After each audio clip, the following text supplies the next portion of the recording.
สบายดีไหมทุกคนวันนี้มาพบกับน้องไอแดนแต่วันนี้น้องไอแดนจะมาพบกับเพจ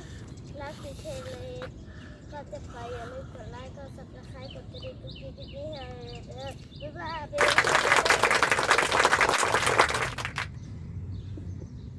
บางทีเธอจะยอมใจเย็นๆและฟังฉันสักหน่อยบางวันที่ไม่เจอทำให้เธอต้องเงียบเหงา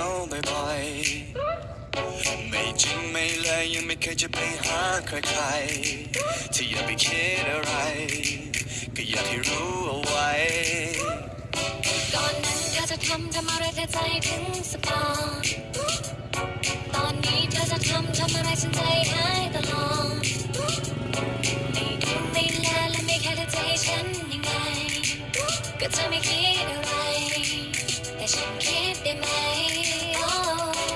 ก็เครื่องมันแฮงไม่อย่างนั้นก็เน็ตขาดเฟซมันลงก็ไลน์รั่วอย่าคิดมากอยากสื่อสารไม่ต้องพึ่งนกพิราบแค่คิดถึงจำแค่นั้นฉันก็ทราบจะไปอยู่ตรงหน้าจะไปหาแน่ๆเธอจะอยู่ที่ไหนจะเปิดไซเรนไปหาเธอแน่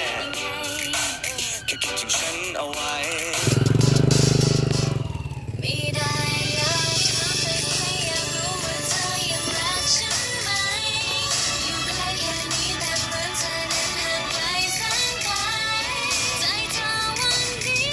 ไม่เป็นของใครหาไม่เจออยากอธิษฐานให้ปาฏิหาริย์วันนั้นกลับมาได้ไหมมีเธอมีฉันไม่ว่าเรานั้นจะอยู่ที่ใดแค่รับตาลงก็มีเธอช่วยดูแลกัน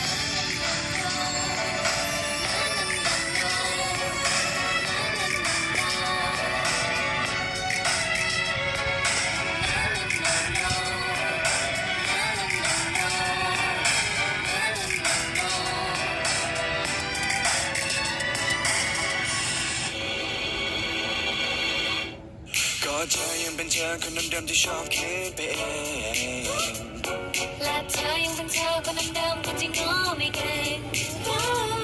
แค่คำเดียวเป็นอะไรที่มันพูดไม่ออกก็อยากจะซึ้งจะบอกแต่เธอรู้ก่อนไหม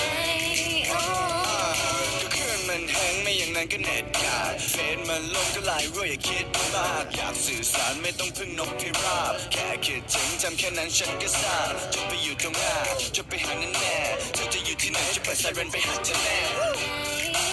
แค่คิดถึงฉันเอาไว้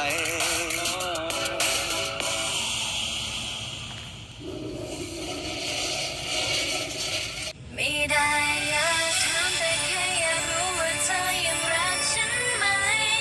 อยู่ใกล้แค่นี้แต่เหมือนเธอนั้นห่างไกลแสนไกลใจเธอวันนี้ไม่เป็นของใครหาไม่เจออยากอธิษฐานให้ปาฏิหาริย์วันนั้นกลับมาได้ไหมมีเธอมีฉันไม่ว่าเรานั้นจะอยู่ที่ใดแค่รับตาลงก็มีเธอช่วยดูแลกัน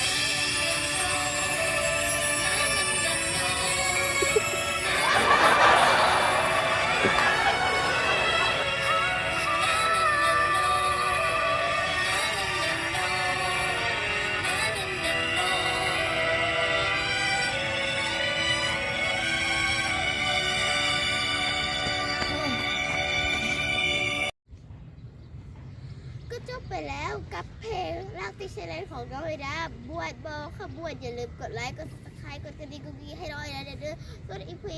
6ถ้ากดติดตามฟังติดตามส้ม